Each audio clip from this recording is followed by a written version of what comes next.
Hi friends, ನಿಮ್ಮೆಲ್ಲರಿಗೂ ಕೂಡ ನಿಮ್ಮದೇ ಆಗಿರ್ತಕ್ಕಂಥ ಯೂಟ್ಯೂಬ್ ಚಾನಲ್ ಸ್ಟಡಿ ವಿತ್ ಪರಶುರಾಮ್ಗೆ ಸ್ವಾಗತ ಅಂತ ಹೇಳ್ತಾ KRTT 2025ಕ್ಕೆ ಸಂಬಂಧಪಟ್ಟಂತೆ ಒಂದು ಅಪ್ಡೇಟ್ ಬರ್ತಾ ಇದೆ. ಸೊ ಎಲ್ಲರೂ ಕೇಳ್ತಾ ಇದ್ರು, ಸರ್ ಇದು ನಿಜಾನ ಹೇಳಿ ಅಂತ. ಸೊ ಅನಿಸುತ್ತೆ ನಿಜ ಇರ್ಬೋದು, ಏಕೆಂದರೆ ಇವತ್ತು ಶನಿವಾರ ಇದೆ. ಸೊ ಇವತ್ತೆಲ್ಲ ಸಿದ್ಧತೆಗಳನ್ನು ಮಾಡಿಕೊಂಡು CAC ಅವರು ಅಕ್ಟೋಬರ್ 23ರಿಂದ ನವಂಬರ್ 7ರವರೆಗೆ 7 ಇದೆ 11 ಇದೆಯಾ, ಸೊ 11 ಇರ್ಬೋದು. ಸೊ ಅರ್ಜಿಯನ್ನು ಆಹ್ವಾನ ಮಾಡ್ತಾ ಇದ್ದಾರೆ.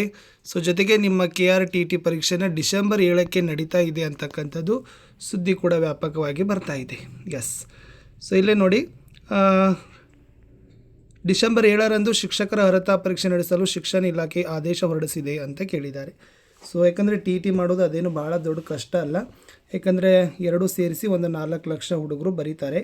ಆಮೇಲೆ ಇದಿರ್ತಕ್ಕಂಥದ್ದು ಆಫ್ಲೈನ್ ಮೆಥಡ್ ಇದೆ. ಸೊ ಹೀಗಾಗಿ ಇಲಾಖೆಗೆ ಏನದು ಅಷ್ಟೇ ಹೊರೆ ಅಲ್ಲ. ಇನ್ನು ಆನ್ಲೈನ್ ಇತ್ತಂದರೆ ಪರೀಕ್ಷಾ ಸೆಂಟರ್ಗಳನ್ನು ಗುರುತಿಸೋದು ಅದೆಲ್ಲ ಕಷ್ಟ ಆಗ್ತದೆ. ಸೊ ಹೀಗಾಗಿ KRTT ಡಿಸೆಂಬರ್ 7ಕ್ಕೆ ಆಗ್ತಕ್ಕಂಥ ಸಾಧ್ಯತೆ ತುಂಬಾ ಇದ್ದಾವೆ. ಸೊ ಅನಿಸುತ್ತೆ ಇದಕ್ಕೆ ಸಂಬಂಧಪಟ್ಟಂತೆ ಮಂಗಳವಾರ ಅಪ್ಡೇಟ್ ಬರ್ಬೋದು ಅಂತಕ್ಕಂಥದ್ದು. ಸೊ 99% ನಿಜಾನೇ ಇದೆ ಇದು ಮಾಹಿತಿ. ಇನ್ನು ಇಲಾಖೆಯಿಂದ ಬಂದರೆ 100% ಶ್ಯೂರ್ ಆಗಿ ನಂಬ್ತೀವಿ. ಸೊ ಟೋಟಲಿ ಡಿಸೆಂಬರ್ 31ಕ್ಕೆ ರಿಸಲ್ಟ್ ಇದೆ. 7ಕ್ಕೆ ಎಕ್ಸಾಮ್ ಮಾಡ್ತಾರೆ, ಡಿಸೆಂಬರ್ 31ಕ್ಕೆ ರಿಸಲ್ಟ್ ಕೊಡ್ತಾರೆ ಅಂತ ಹೇಳಿದ್ದಾರೆ. ಸೊ ನಿಮಗೆ ನೋಟಿಫಿಕೇಷನನ್ನು ಅಕ್ಟೋಬರ್ 23ರಿಂದ ನೋಟಿಫಿಕೇಷನ್ಗೆ ಅನುಗುಣವಾಗಿ ಅರ್ಜಿಗಳನ್ನು ಆಹ್ವಾನಿಸಿ ನವಂಬರ್ 9ರವರೆಗೆ ಆನ್ಲೈನಲ್ಲಿ ನಿಮಗೆ ಅರ್ಜಿ ಸಲ್ಲಿಸಲಿಕ್ಕೆ ಅವಕಾಶ ಕೊಡ್ತಾರೆ ಅಂತಕ್ಕಂಥದ್ದನ್ನು ಹೇಳಿದ್ದಾರೆ. ಏಕೆಂದರೆ KRTT ಆಗಲೇಬೇಕು. 2025ರಲ್ಲಿ KRTT ವರ್ಷಕ್ಕೆ 2 ಬಾರಿ KRTT ಆಗಬೇಕು, ಬಟ್ ಒಂದಕ್ಕೂ ಆಗಲಿಕ್ಕೆ ಕಷ್ಟ ಸಾಧ್ಯ ಆಗ್ತಾಯಿದೆ. ಏಕೆಂದರೆ ಪರೀಕ್ಷಾ ತಂತ್ರಗಳಲ್ಲಿ ವ್ಯವಸ್ಥೆಗಳಲ್ಲಿ ಹೊಸ ಬದಲಾವಣೆಗಳನ್ನು ತರೋದು, ಪಾರದರ್ಶಕತೆಯನ್ನು ತರೋದು ಇಲಾಖೆಯ ಮುಖ್ಯವಾಗಿರ್ತಕ್ಕಂಥ ಉದ್ದೇಶ.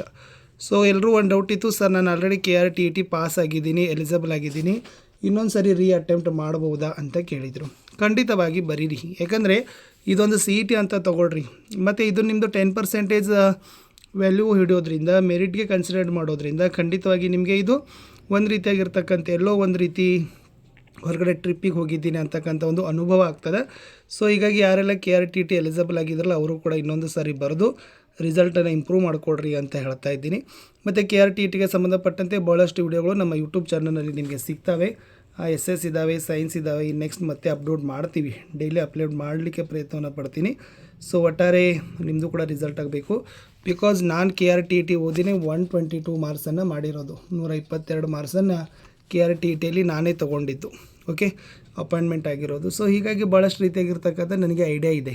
ಸೊ ಕನ್ನಡದಲ್ಲಿ, ಇಂಗ್ಲೀಷ್ನಲ್ಲಿ ಆಗಿರ್ಬೋದು, ಹಿಂದಿ, ಸೈಕಾಲಜಿ ಆಗಿರ್ಬೋದು, ಗಣಿತ ಪರಿಸರ ಅಧ್ಯಯನ ಆಗಿರ್ಬೋದು, ಮತ್ತು ಸೆಕೆಂಡ್ ಪೇಪರ್ ಮ್ಯಾಥ್ಸ್ ಮತ್ತು ಸೈನ್ಸಲ್ಲಿ, ಸೋಷಲ್ ಸೈನ್ಸಲ್ಲಿ ಯಾವ ಥರದ ಪ್ರಶ್ನೆಗಳು ಯಾವ್ಯಾವ ಏರಿಯಾದಿಂದ ಬರ್ತವೆ ಅಂತಕ್ಕಂಥದ್ದು.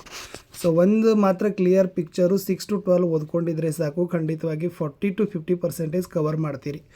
ಸೊ ಆಲ್ಮೋಸ್ಟ್ ಎಲ್ಲ ಕವರ್ ಆಗ್ತದೆ. ಬಟ್ ಇವಾಗ ಹೇಳಿಕೆಗಳ ಆಧಾರಿತವಾಗಿರ್ತಕ್ಕಂಥ ಪ್ರಶ್ನೆಗಳನ್ನು ಬರೋದ್ರಿಂದ ಸ್ವಲ್ಪ ಸ್ಪರ್ಧಾರ್ಥಿಗಳಲ್ಲಿ ಗೊಂದಲ ಇದೆ. ಅದರ ಮುಖ್ಯ ಉದ್ದೇಶ ಏನಪ್ಪ ಅಂದರೆ ವಿಶ್ಲೇಷಣಾ ಸಾಮರ್ಥ್ಯವನ್ನು ಪರೀಕ್ಷೆ ಮಾಡೋದು. ಸೊ ಮುಂಚೆ ಎಲ್ಲ ಜ್ಞಾನಾಧಾರಿತ ಪರೀಕ್ಷೆಗಳೇ ಇತ್ತು, ಯಾರು, ಎಲ್ಲಿ, ಯಾವಾಗ ಅಂತಕ್ಕಂಥ ಪ್ರಶ್ನೆ. ಸೊ ಇವಾಗ ಪ್ರಶ್ನೆಗಳ ಸಂಖ್ಯೆನ ರೆಡ್ಯೂಸ್ ಮಾಡಿದ್ದಾರೆ. ಸೊ ಯಾವ ಹೇಳಿಕೆ ಸರಿಯಾಗಿದ್ದಾವೆ, ಯಾವ ಹೇಳಿಕೆ ಸರಿ ಇಲ್ಲ, ಓಕೆ 1 2 ಸರಿ, 3 4 ಸರಿ, 1 2 3 ಸರಿ, 2 3 4. ಸೊ ಈ ಥರನಾಗಿರ್ತಕ್ಕಂಥದ್ದನ್ನು ವಿಷಯದ ಸಮಗ್ರತೆಯನ್ನು ಪರೀಕ್ಷೆ ಮಾಡ್ತಕ್ಕಂಥದ್ದು ಮುಖ್ಯ ಉದ್ದೇಶ ಆಗ್ತದೆ. ಸೊ ಹೀಗಾಗಿ ಅದಕ್ಕೆ ಸಂಬಂಧಪಟ್ಟಂತೆ ವಿಡಿಯೋಗಳನ್ನು ಸಹಿತ ನಾನು ತರ್ತೀನಿ ಅಂತ ಹೇಳ್ತಾ, ಒಟ್ಟಾರೆ KRTTಗೆ ಅಂತೂ ಇಂತೂ ಮುಹೂರ್ತ ಫಿಕ್ಸ್ ಆದಂಗೆ ಆಯಿತು. ಒಟ್ಟಾರೆ ಈ ವರ್ಷದಲ್ಲಿ KRTT ಮಾಡ್ತಾರೆ, ಯಾಕಂದರೆ ನೆಕ್ಸ್ಟ್ ರಿಕ್ರೂಟ್ಮೆಂಟ್ ಒಳಗಡೆ ಸೊ ಖಂಡಿತವಾಗಿ KRTT ಅವಕಾಶ ಕೊಡಲೇಬೇಕಾಗಿರ್ತಕ್ಕಂಥದ್ದು ಇಲಾಖೆಯ ಒಂದು ಕೆಲಸ. ಸೊ ನೆಕ್ಸ್ಟ್ ವಿಡಿಯೋಗಳನ್ನು ವಾಚ್ ಮಾಡಲಿಕ್ಕೆ ವೆಯ್ಟ್ ಮಾಡಿ ಅಂತ ಹೇಳ್ತಾ ಸಿಗ್ತೀನಿ ಹೊಸ ವಿಡಿಯೋದಲ್ಲಿ. ಬಾಯ್.